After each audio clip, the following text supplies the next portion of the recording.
इसमें आज जो है स्पेशल कैंप अपना जुलाना ब्लॉक के अंदर एक ही कैंप था कपास दिवस के नाम पे। और इसमें सरकार का और विभाग का उद्देश्य मेन यही है कि कपास की फसल को बढ़ावा देना है, क्षेत्र वाइज भी और पैदावार वाइज भी।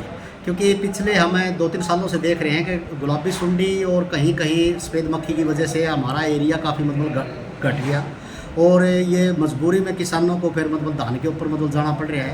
तो उसी उद्देश्य की पूर्ति के लिए मतलब ये इस तरह का एक जागरूकता अभियान हमारे रखा है और इसमें हमारे को काफ़ी हद तक कामयाबी मिल रही है। अब की बार हमारा एरिया जो है पिछले साल से कपास का एरिया कुछ बढ़िया है। सर कपास में लगा रखा था यहाँ पे, जैसे कृषि के विषय में कुछ बातें बताई थी। तो कपास के बारे में ज़्यादा बताया, क्या कहेंगे? कपास के बारे में ज़्यादा बताया, कुछ फायदा हुआ? हाँ बिल्कुल। ये जो कृषि एवं किसान कल्याण विभाग है उनके द्वारा किसान मेले का आयोजन किया गया था और इसके अंदर जो किसानों को पराली न जलाने को लेकर और साथ में जो जहर युक्त जो खेती हुई है उससे किसानों को बचने के लिए किस तरह की खेती करनी चाहिए उसके बारे में यहाँ पर बताया गया है। कितना फायदा मानते हो? जिसका बहुत ज़्यादा फायदा होगा। इस तरह के जो कैंप समय समय पर लगते रहते हैं, तो जो किसानों को जानकारी नहीं है, जो आधुनिक खेती आज के टाइम चली हुई है, तो उसके बारे में किसानों को पता लगेगा और उसको अपना करके वो जो जहर मुक्त खेती है वो करेंगे, जिससे स्वास्थ्य में सुधार होगा।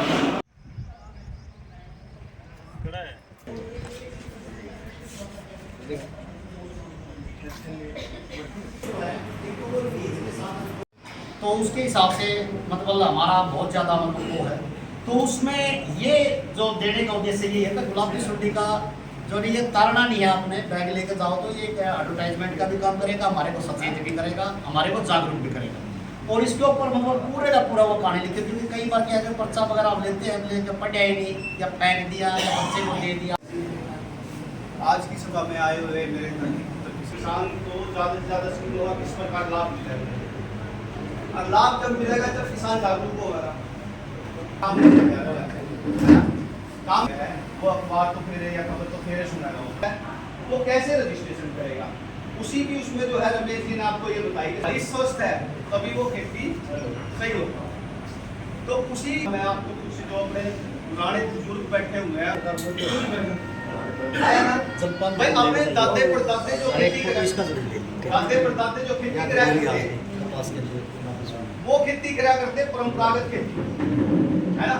तो जब अपना देश आजाद होया था क्यों ठीक बात है, आत्मनिर्भर थे हम अपने देश का भी जो है पेट, तो उस टाइम तो है लाल बहादुर शास्त्री जी ने हमारे जो देश है एक दिन का व्रत